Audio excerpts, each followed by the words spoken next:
Alright, welcome everyone to another Eric flight. We're continuing on our Vin Fiz flights in 489er, Victor Foxtrot, for Vin Fiz, of course. We are at Randall Field in Middletown, New York, hoping that everything's working. Looks like it's just loading stuff, hopefully. It is. And we're going to put on the next leg.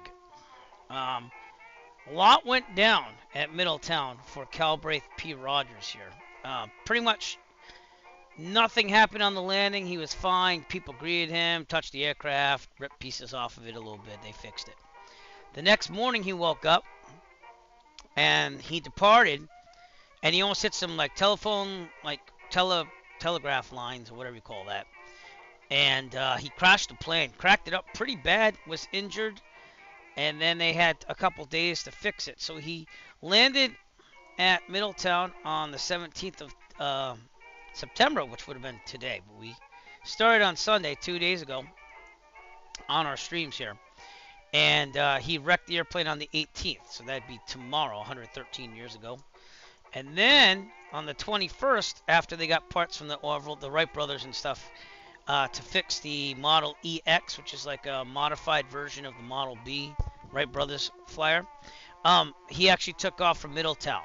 Now on this flight, which we're about to do, he had more problems. The engine basically popped a couple spark plugs, and he had to put it down outside of, or I should say, about 2 miles away from Hancock, New York. So we're going to land at an airport around there for Papa Alpha 6, which is on the Pennsylvania side. But Hancock's like right on the border of Pennsylvania and New York.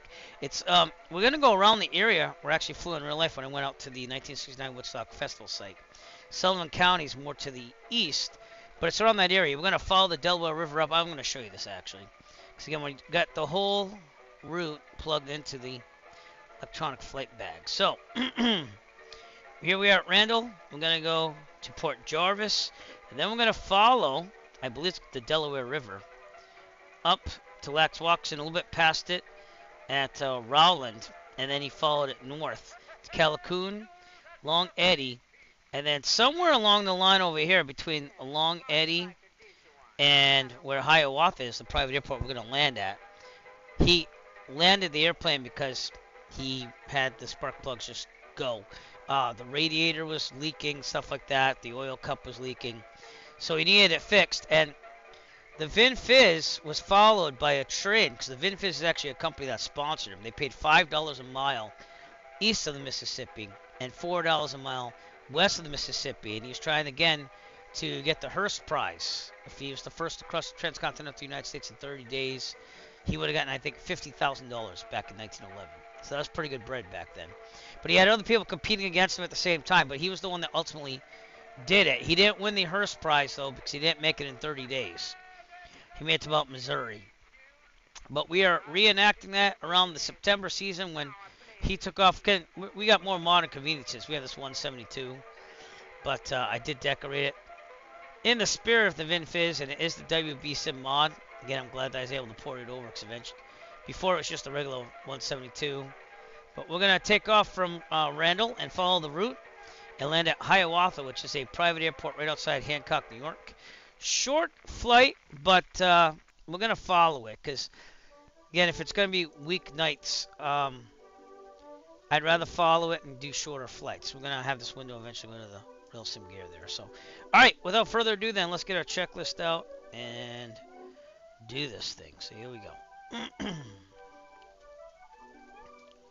Seat track back lock. We'll pretend the pre-flight's done, by the way.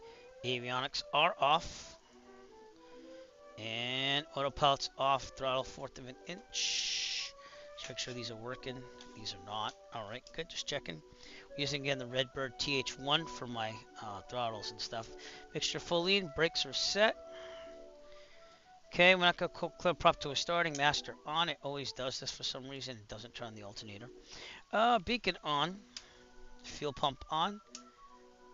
1, 2, 3. Off. And here we go. Clear prop. Come on now, baby. Start for me. Clear prop. I don't know why I always have these problems. Maybe the fuel's off again, actually. Give me a second. Yep, fuel's off. All right, let's do the fuel pump again. I don't know why it always defaults to fuel off. Just leave it on. It's supposed to save the state. Fuel pump on. 1, 2, 3, and off. Fuel pump off. Clear prop. There we go.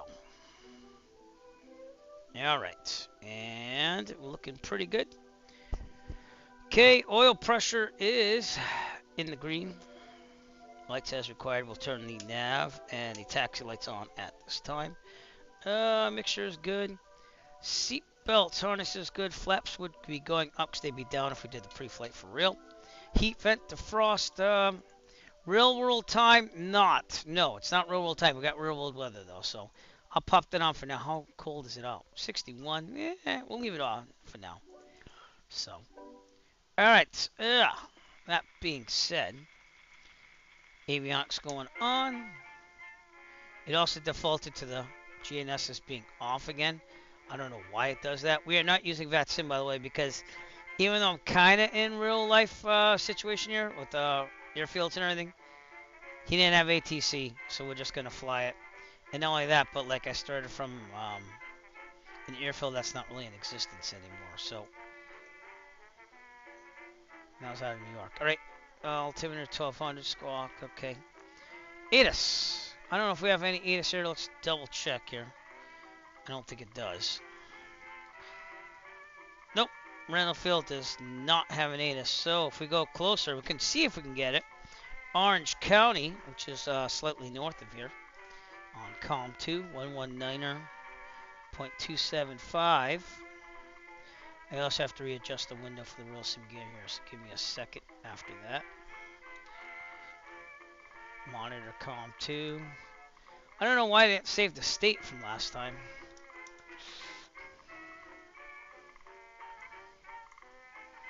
Wind calm. It's again real world weather, but not real world time.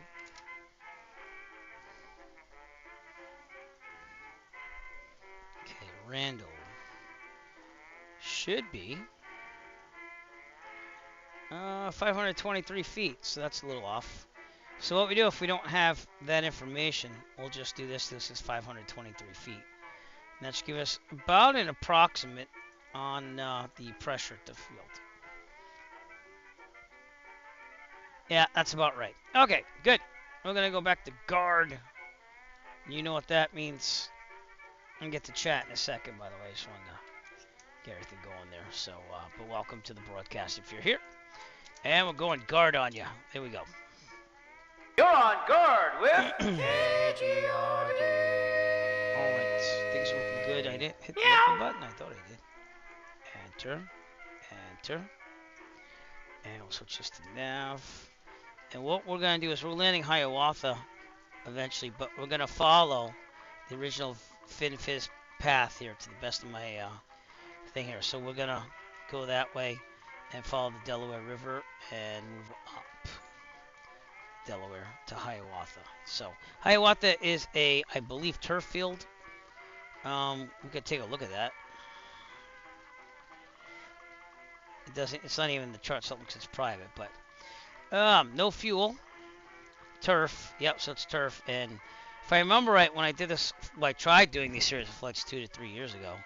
It was hard to find, but I had bad weather. So hopefully today, seeing that we got decent weather, it'll be a lot better. So, all right. Imagine Calbraith P Rodgers, like what was a little bit better than the Wright brothers, Wright Flyer. Jeffrey B. rating the stream. Thanks, my friend. Doing the Vin Fiz flights. Alright, I also didn't fill the fuel up, so let me do that because I meant to do that. Welcome, Raiders.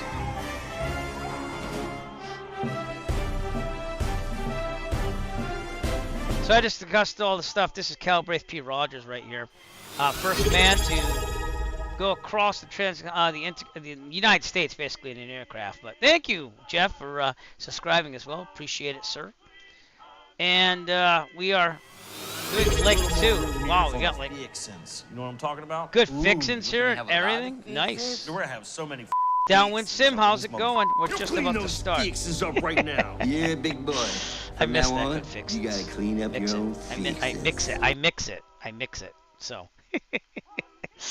But all right, we're gonna take off here from Randall and follow the Vin Fiz flight right outside of Hancock, New York, and I'm gonna call it night. So this is not the right. This is the specially designed C-172 Vin Fiz model. We're going modern. I said after I do this in the 172, maybe I'll think about trying to do it, I should say, in the Wright Brothers thing. But we're gonna celebrate the 113th anniversary of this historic flight by trying to do it in the 172. So, all right.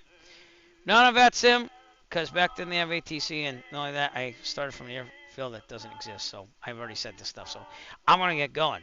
Winds are calm, so we'll probably take runway 26, seeing that we're heading west. So, all right, that's what we're going to do. Taxiing out. See, my parking brake wants to work, and the brakes are working today. Because yesterday, last time we did these flights, had a bunch of problems. So, just ran over that guy, though. Yeah, all right. Where's the runway? Oh, it's that way. Hangars are across the way, so we're going the right way now. At least I think we are. All right, runway 26. We got to do a run-up down here, too. There we go. Not much to look at. It's default, but the airport itself is not really much to look at either, so... But he landed in the fairgrounds, which is now taken over by buildings. But I've been reading the book as I go along, because I made sure I read the chapter on this flight before we started. So, and that's why we're going to recreate, not him crashing, even though the spark plug's all busted out of the engine. He had a bunch of engine problems.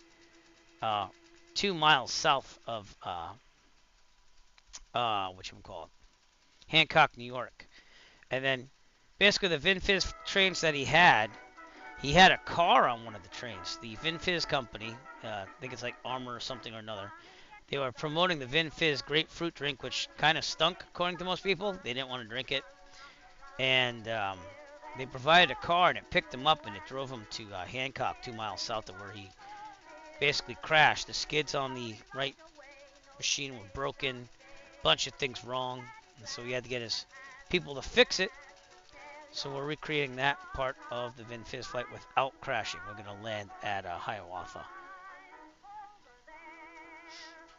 All right. Anyways, we'll get my checklist ready. Oh, I got a bunch of windows open here. Look at this. See my notes from my riveting staff meeting today. All right. Anyways, checklist, not that. There we go. We got to do the run up down here. Is the music alright? Because I turned it down. I thought it was just a tad loud in the first stream. Let me know. This looks like it's a run-up, but I'm going to do the run-up right here. It looks like there's taxi lights there. So, alright, we're calm here. So here we go. Brakes are set. Oh, should probably show you the checklist. Brakes are set. No! No, I don't want to try recognizing text. Run up, brakes are set, fuel set to both. It's probably going to set to the right because it defaulted back. It didn't save the state. Trim set for takeoff. Flight controls. Take a look at this. Free and correct. Instruments, turn coordinator in the middle. Head no flag. Heading coordinator should be about south. It is. Frogs speed looks good. Altimeter should be about 520-ish. It is. Horizon looks good. Airspeed looks good. All right. And annunciator lights. All looking good. It's higher data instruments, mixture best power, 1800 on PMs. Check the mags. Right mag. Back to both. Left. Boy, that's running pretty rough there. That's not supposed to go that low. Let's try it again. Right. Back to both. Left. That dropped like 200. That's not good. What's going on? I don't know. Let me try leaning it out a little bit. I doubt this is it, but... Right? No? Okay, back to both. Yep, it's good. Left. Yeah, back to both. We'll be okay. Alright. Vacuum and amps are fine. Amps are charging slightly. oil pressure, oil temperature in the green, idling. Staying there about 675, 650, we're good. Right back to about 1,000. If there's a problem on the ticker full mechanical emergency or otherwise, and there's enough available runway ahead of us, we'll abort takeoff, land directly ahead on the runway. If we are under 1,200 feet and this problem can't commercial, otherwise we'll land directly ahead with no more than 30-degree turns. Best class for this is 68. If we are above 1,200 feet and this problem can't commercial, otherwise we'll take a turn to the right because there's more to land on the right. Land downwind on the taxiway, the grass, the runway, whatever's available to us. Best glide speed 68, rotate at 55. Climate 74, strobes and landing going on at this time. And we should be good. All right. What time is it, though? We're going to set it to the time they left, which is around 2:20-ish, and I just hit the wrong button. What time? Not 1:47. They left about 2:20-ish. So even, it says 2:33 in the official log, so we'll go 2:27. Close enough. And by the way, the official log is on the Smithsonian website, so we're doing this right here. See, wrecked on the 18th at Middletown, banged himself up and broke the plane. And now we're departing Middletown the 21st of September to Hancock, and he wrecked the skids on the way down. But this is the actual log. Pretty cool, huh? It's all on the Smithsonian website. So, sadly, it's not viewed at the Smithsonian right now. They took it off. I think they have someone else displaying it, or it's just in the back, you know. But the airplane meant a lot to the historical history of aviation. But here we go. We're going to depart. Here we go. No ATC. We're not using VATSIM. I do have FSLTL loaded, though, which has verbal traffic. And I'm also on Microsoft Flight Simulator East Server. So if you want to join me, you can. But I'll be following the electronic flight bag. As you can see, so I'm going to take that off there. And we're going to get going here. Here we go. Full throttle. We'll be cruising in the 2000s. I believe he was at 2,500, so we might try to stick with that.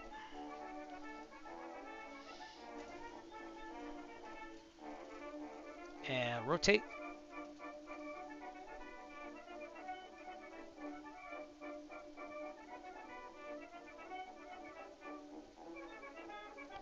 And we're not going to crack up like him because we're not even close to where he was anyways. He was like right where downtown is now. It must have built out. But his wife, his mother-in-law, his wife, his mother, the people that fixed the plane, they all went on the train, and he kind of just had them follow him. So, I have no GPS signal. What's going on with that? What are you talking about? Don't do that again. You were perfect last night. What's going on? No. Check my settings again.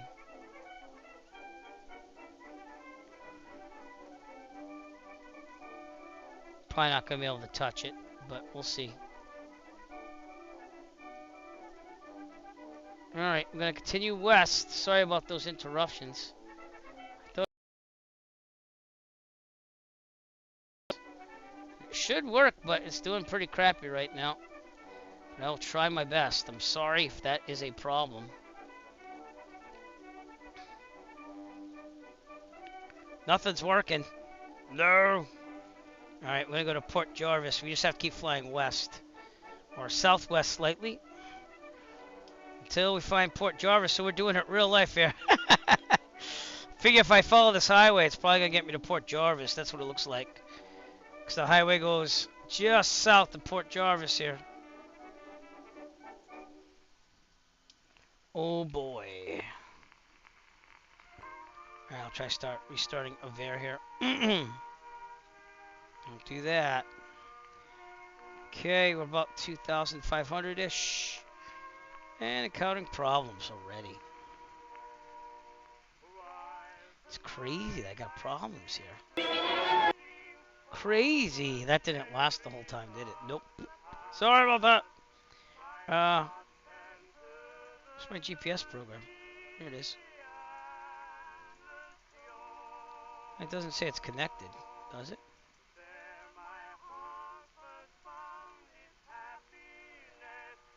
Connected with SIM Connect. No, it's connected. Let's exit and start it up again.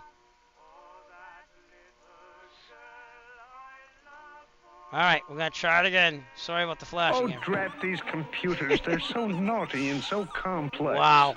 I could pinch. I don't get it, man. I don't.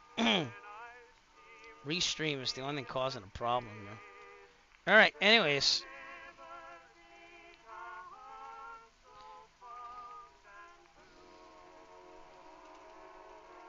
We're going to see if we can make it then. The wind's kicking me around. It's got no GPS signal. Am I connected to the right internet? I hate this thing. I don't know why it has such problems.